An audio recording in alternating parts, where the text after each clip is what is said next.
Bienvenidos, les hablaré de la violencia doméstica.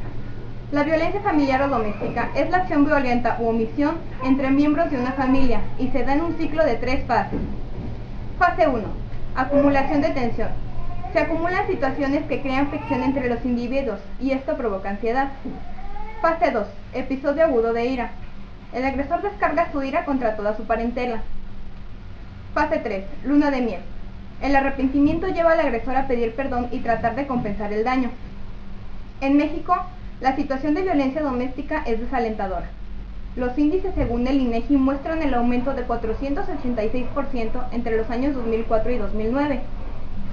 De cada 100 hogares en donde el jefe es hombre, en 33 hay violencia, por 22 de cada 100 donde el jefe es mujer. Los agresores más frecuentes son el jefe del hogar con 49.5% y su cónyuge con el 44.1%. Las víctimas más comunes son los hijos con el 44.9% y cónyuges con el 38.9%. El génesis de la violencia doméstica es antiguo. Primitivamente fue violencia de género con la inferioridad femenina. Incluso en tiempos coloniales fue amparado por gobiernos y religiones, creando generaciones de patriarcados. En documentos romanos se describe cómo el padre de familia tenía poder sobre su parentela, podía golpearlos, venderlos, canjearlos y hasta matarlos. Hace pocas décadas, los términos referentes a niños maltratados, esposas golpeadas, incesto, violación marital, abuso emocional, etc., fue entendido pero no considerado un problema social. Sin embargo, a partir de los 60, se consideró un problema de opinión pública y comenzó la estructuración científica sobre él. Así comenzaron las investigaciones que identificaron las distintas formas de violencia doméstica. Muchas causas originan el problema. La economía es una de ellas. Las carencias provocan frustración que se descargan en agresión tanto de parte de proveedores como de receptores. Los proveedores se frustran al no poder abastecer a la familia y descargan su ira contra la misma. Los receptores desarrollan rencor por no recibir lo que necesitan. Otra causa es el patrón de conducta. Los hijos aprendieron de los padres la violencia, en sistemas familiares patriarcales o matriarcales, entonces la única manera de organización familiar que entienden es la violencia. Los vicios también son otra causa. La dependencia a sustancias alterantes modifica la conducta de las personas, haciéndolas agresivas e intolerantes. Bajo efectos de sustancias, las personas no piensan claramente y arremeten contra cualquiera. Los celos son otra causa. Llevan al celoso a usar la violencia, dominando y aislando al individuo del cual desconfían. Esto puede llevar al asesinato del familiar y de su supuesta pareja. El rol de género es la causa más frecuente. México es un país machista, pero desde la liberación femenina, los hombres buscan el sometimiento de la mujer y la violencia les facilita esta tarea. La principal causa es la complicidad de las víctimas. Existe debido a los lazos consanguíneos, el autoconcepto de inferioridad, la vergüenza, sentimiento de culpa, miedo a que nadie les crea o nadie pueda ayudarles. La complicidad de las víctimas reside en el silencio de las mismas, en las mentiras y coartadas que dan para que su agresor no sea descubierto. Las formas de violencia doméstica son abuso físico, golpes, patadas, jaloneos, provocar lesiones como caídas o quemaduras, incluso pueden estar involucradas armas. Todo esto puede llevar a la muerte. Abuso emocional, gritos, insultos, humillaciones, intimidaciones y aislar a la víctima.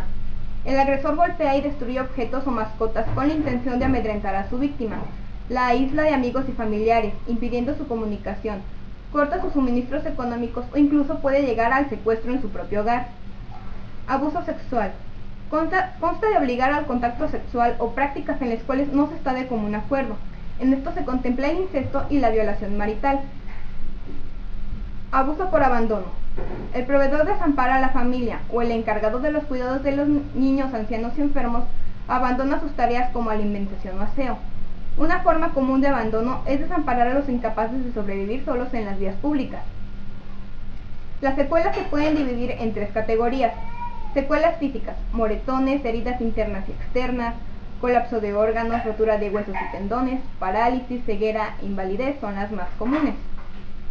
Secuelas psicológicas, neurosis, baja autoestima, conductas autoflagelantes o suicidas, tendencia a los vicios y a la violencia, complejos de inferioridad, miedo al sexo opuesto, traumas, disfunciones en el habla como la dissemia y fobias sexuales. Secuelas letales, muerte o condiciones terminales.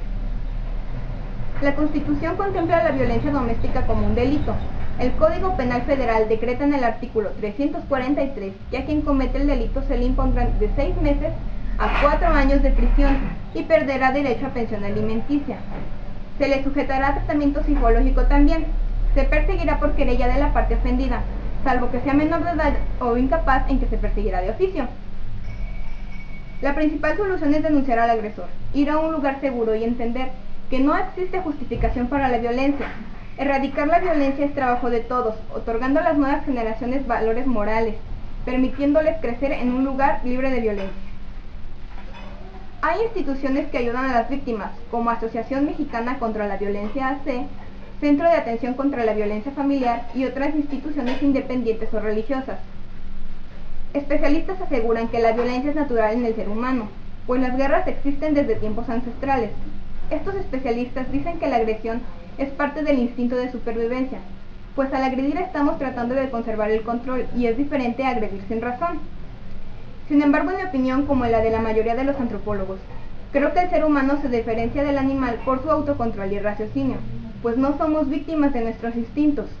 Es verdad que existe un instinto de supervivencia, pero la violencia es autodestructiva también, y pretende a gran escala erradicar nuestra propia especie, lo cual es antinatural. Para concluir, la violencia es un acto que busca el daño ajeno y el agresor se vale de diferentes medios para lograrlo. Esta situación en México es sumamente preocupante y debemos erradicarla desde la formación en escuelas y hogares. De acuerdo con la ley, la violencia doméstica es un delito que merece castigo. Por tanto, es imprescindible denunciar al agresor y dar apoyo a las víctimas. No podemos tener consideración por las razones por las que el agresor delinquió, ni por el dilema que nos plantea si obró por naturaleza o por neurosis. La capacidad de mejorar está en la sociedad misma. Tomemos conciencia de nuestros actos y de los actos ajenos. Diferenciemos el bien del mal.